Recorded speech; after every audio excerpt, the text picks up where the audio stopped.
ભાઈ શૈક્ષણિક રીતે પણ આગળ આવવું જોઈએ, સમાજમાં એકતા પણ આવવી જોઈએ, તો ખૂબ સારું એવું કહેવાય. અને અત્યારે સામાજિક જ એક આ મંચ છે અને ભવિષ્યમાં પણ સામાજિક જ રહે, બસ હું એવું આશા રાખીશ. તો આમાં રાજકારણ આવશે તો પણ એને પણ અમે જોઈ લેશું. અર્જુનસિંહ ગોહિલ જે છે બરાબર છે, એમને આંદોલન દરમિયાન પણ બહુ જ મારી સાથે ગેરવર્તન કરેલું છે. મારું વ્યક્તિત્વ એવું છે, જે વર્તન મારી સાથે થશે એવું જ વર્તન હું સામેવાળા વ્યક્તિ સાથે કરીશ. વ્યક્તિ કોઈ પણ હોય, સમાજ કોઈ પણ હોય, મારું અપમાન થશે એને હું કોઈ દિવસ નહીં મૂકું. નમસ્કાર, વાઇબ્સ ઓફ ઇન્ડિયા સાથે હું સમીર. આપણે જાણીએ છીએ કે અત્યારે હમણાં થોડા સમય પહેલાં રાજપૂત સમાજમાં એક ક્ષત્રિય સંમેલન મંચ મળ્યું હતું અને આ મંચમાં રાજવીઓથી લઈ અને ક્ષત્રિય સમાજના અનેક આગેવાનો પણ આવ્યા હતા અને એ દરમિયાન પદ્મિની બા પણ આવ્યા છે અને બા સાથે વાત કરીશું. બા, સમાજ ભેગો થાય, એક થાય, શૈક્ષણિક રીતના, રાજકીય રીતના, સામાજિક રીતના, બધી જ રીતના આગળ વધે, એના માટે પ્રયાસ કરવામાં આવ્યો છે. તમારું આ વિષય ઉપર શું કહેવું છે બા? ના, ખૂબ સારું એવું છે મંચ કે ભાઈ શૈક્ષણિક રીતે પણ આગળ આવવું જોઈએ, સમાજમાં એકતા પણ આવવી જોઈએ, તો ખૂબ સારું એવું કહેવાય. અને અત્યારે સામાજિક જ એક આ મંચ છે અને ભવિષ્યમાં પણ સામાજિક જ રહે, બસ હું એવું આશા રાખીશ. આમાં કોઈ પણ રાજકારણ ન આવવું જોઈએ. જી, જે રીતના વાત પણ કરવામાં આવી હતી, યુવરાજે પણ વાત કરી હતી કે આમાં રાજકારણ ન આવવું જોઈએ, પરંતુ આપનું એવું માનવું છે કે એવું કંઈ કદાચ ને થઈ રહ્યું છે?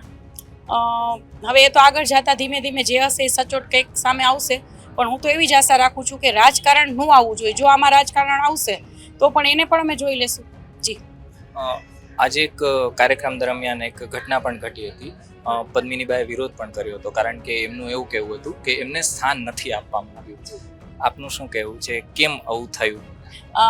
જી, અમારું જે કરણી સેના છે એમાં અમારે સ્ટેજ નથી લેતા, એટલે અમે નીચે જ બેઠા હતા. એટલે 2-4 ભાઈઓ પણ આવ્યા હતા, એવું નહોતું કે બેન આપ ઉપર પધારો, પણ અમે કીધું કે ના, અમે નીચે જ બેસશું. પણ એવું કહ્યું કે ભાઈ તો બેન અમે નામ એનાઉન્સમેન્ટ કરી દઈએ છીએ. મેં તો ઓકે, કંઈ વાંધો નહીં. પણ જે અર્જુનસિંહ ગોહિલ જે છે બરાબર છે, એમને આંદોલન દરમિયાન પણ બહુ જ મારી સાથે ગેરવર્તન કરેલું છે. ક્યાંક ને ક્યાંક એ ટાઈમમાં મેં જવા દીધું હતું કે ક્યાંક ને ક્યાંક અમારો આંદોલન હતો, અમારો સમાજ હતો અને બહુ એ ભાઈ મને નડ્યા છે. ત્યારે પણ એને બહુ ગેરવર્તન કર્યું હતું અને અત્યારે પણ એ ભાઈને 10 ફોન કરેલા, 10 જણાએ કહેલું કે આપ પદ્મિની બા વાળાનું નામ એનાઉન્સ કરો, પણ એ ભાઈ એનાઉન્સ જ ન કર્યું.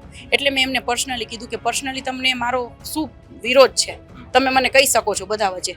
એટલે મારે, અને હું એવી વ્યક્તિ છું કે હું બહુ મીઠું થવું ને મીઠું મારું વ્યક્તિત્વ એવું છે, જે વર્તન મારી સાથે થશે એવું જ વર્તન હું સામેવાળા વ્યક્તિ સાથે કરીશ.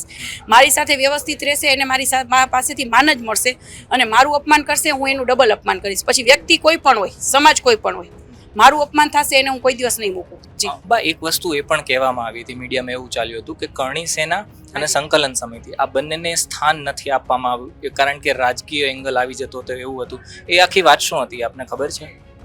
કરણી સેના અને સંકલન સમિતિને શેમાં સ્થાન નથી આપવામાં આવ્યું? આ જે મંચ છે એમાં સ્થાન નહીં. સંકલન સમિતિનું બોલ્યા જ છે ને, બોલે જ છે, એવું તો કાંઈ છે નહીં. અને સંકલન સમિતિના કેટલા વ્યક્તિઓ અહીંયા છે, હાજર જ છે. કરણી સેનાના વ્યક્તિઓ પણ હાજર જ હતા, બરાબર. પછી અંદરખાને શું ચાલતું હોય એ મને ખ્યાલ નથી, પણ ક્યાંક ને ક્યાંક જે પણ અંદર કંઈ થતું હોય એ મને બહુ ખ્યાલ નથી. જી, સંકલન સમિતિના પ્રવક્તા છે એ પણ નહોતા.